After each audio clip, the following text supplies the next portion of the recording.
Welcome to Hacking with Python 3, Zip Password Cracker. Every video will have all slideshows and code available in the description. Once again, if you're watching this without a basic understanding of Python, you'll struggle to follow along. You can watch my Python beginner series to get you up to speed. A zip file to crack and a dictionary file will be located in the resources folder for this tutorial. We'll build very similar code to last tutorial, so feel free to copy paste. In this video we'll be covering how to use the zip file module for brute forcing and how to add threading to our attacks to speed it up. Okay, so what is an archive? You should already know this, however you may just be unfamiliar with the terminology. An archive is a file that contains one or many other files. They can be used just to hold files or to simply compress files to use less storage space. The most commonly used archives is .zip and .rar. Okay, so why do we need a zip cracker? Everyone stores things in RARs these days. Well, the good thing is a RAR file module exists and only requires a few simple tweaks of our zip cracker to get the program working. People also use zips and RARs for storing a lot of stuff that may be useful for an attacker. Why do people use these? Well, zips and RAR compression is free and widely used by almost everyone. This technology is great because you can also password the archives, thus allowing people to store backups of their entire system, compress them, and then password it for protection. Trust me, many businesses do this. Just a quick brief on how this works. We'll be using Python to try and extract the zip to the current directory. If you were using a fancy UI like Explorer, it would pop up and ask for a password. However, because we're opening it with Python, it assumes you'll give it a password, otherwise it's empty. So we'll try and open the zip with each of our different words in the dictionary. If it fails, we move on to the next word. Otherwise, we extract it out and the script stops. Okay, so let's get on to writing this bad boy. First, we're going to create a Python file called zipcracker.py, and just make sure that you have the locked.zip and the dictionary.txt, and we'll start writing this. I'll come over to my VM here, log in. Okay, so as you can see in the current folder, I have a locked zip and dictionary.txt, and we'll start writing our code. So vim zipcracker.py. Okay, ignore that. And so let's see. We're gonna need the optpass module again because we want to make our programs dynamic, so we'll import optpass, and we're also going to need the zip file module, so we'll import zip file, and we're also going to use threading, so from threading, import thread. So we're importing a submodule of threading. Okay. Now we're going to use two functions again. We're going to have one function that we're going to pass to the thread, which is going to be extract zip. So we'll define extract zip. So def extract underscore zip. And we're going to pass in the zip file and password to try open it with. And we're going to create a try except block. So try, this is just in case our opening of the zip fails. So in our try, we'll try and open the zip. So zip file dot extract all, and inside the brackets we need to set what the password is going to be. So pwd equals password. And if this is successful, so it does actually extract everything, we'll print out that we found the password. So print, put a plus sign icon in there, password found, and then we'll add the password in, and we'll add a new line onto the end, \n. Okay, now let's put an accept in. Now, in our accept, so if it fails, we're just going to pass. This means just finish the code, just ignore everything that just happened, so that our program doesn't crash. Okay. So now we're going to define our main function. So main, and inside our main we're going to create our parser. So you remember from last time we created our parser object. So parser equals parser, optparse equals optparse dot option parser, and then we put in our usage percent prog, and I think we'll split this over multiple lines, so we'll put a plus and then a backslash. The backslash by itself indicates to Python that we're going to split this over 2 lines. Open up quotes again, dash f, and then we'll have dash f as the zip file that we're passing in, and dash d as the dictionary file that we're passing in. Close that off, and now we're going to add the options. So parser dot add underscore option,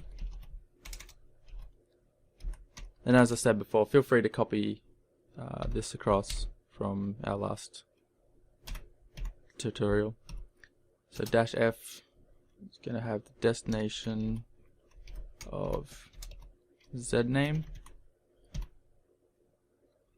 and it's going to be type string, and then I'm going to split this over another line again, and we're going to have help as specify zip file,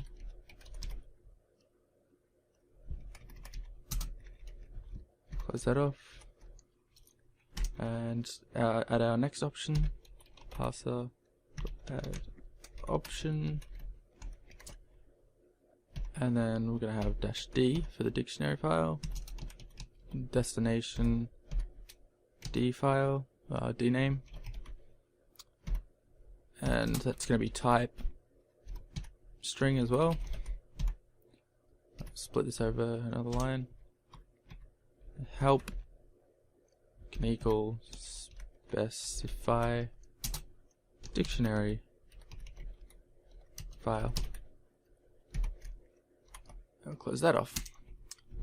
Okay, now we'll run our tests to make sure that the user has actually inputted files for us to try and extract. Options and arg is equal to parser dot pass underscore args.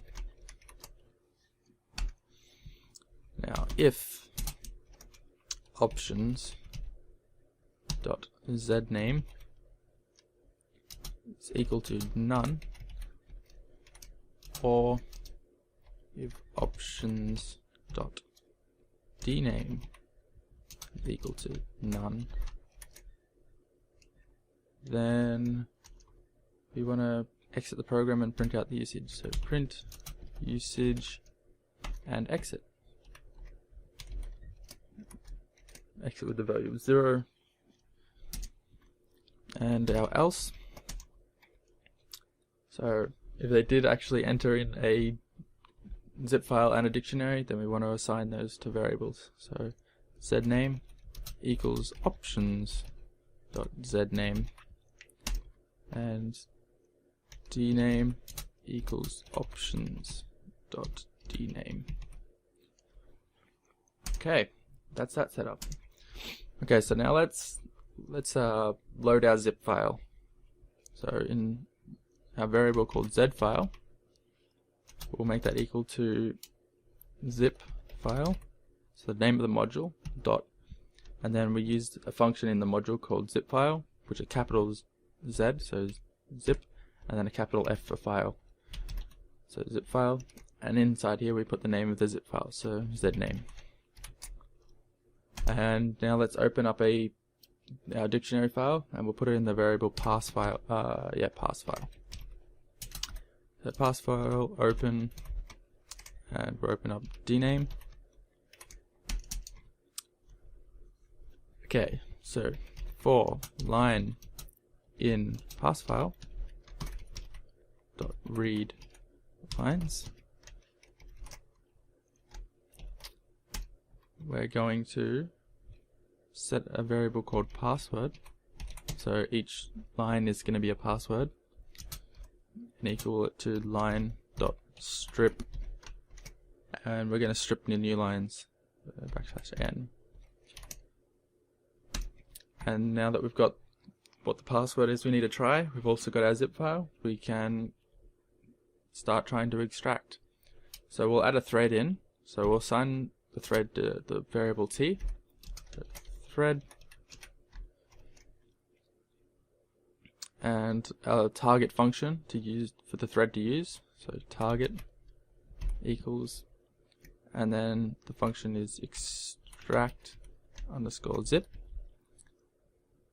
and then comma, and then we need to specify the arguments that we want to send to that function. So args equals, because we're sending two things, we'll open up brackets and sending in the zip file and password. And we'll close that off. And now we've created our thread, we need to tell it to start. So t.start, and there we go. That's our program done. We just have to do our if underscore name, name is equal to underscore main, underscore, then run main, and we're done. That's the program. So if I right quit this, and now we try and run this. So python zip cracker .py, we just run it like that. Oh, we've got an error. Okay, so line 37 main print usage. I forgot to put parser usage on that. So fix that up. Come down here, and this is supposed to be parser.usage. My mistake. And right click that again. Now we run this. It's worked fine. It's told us that the usage requires a zip file and a dictionary file. So let's pass a -f zip file. So we've got locked.zip, and we got a dictionary file .d, dictionary.txt, and now we run this. It's found password login, and as you can see up here, it's extracted it out into the folder. And we have a look at this image that it just extracted. It says, "Congrats, you cracked my zip." And that's as simple as it is. And as you saw, it only took us just a few minutes to write that program. And it all worked rather well. Okay. So this concludes our look at our zip password cracker. Don't fear if you don't remember all this. You can easily come back and rewatch the video to consolidate all the information. If you have any questions and you can't find the answer after a quick Google search, feel free to leave it in the comments. Next we'll be building a port scanner to find what ports devices have open. And thanks for watching.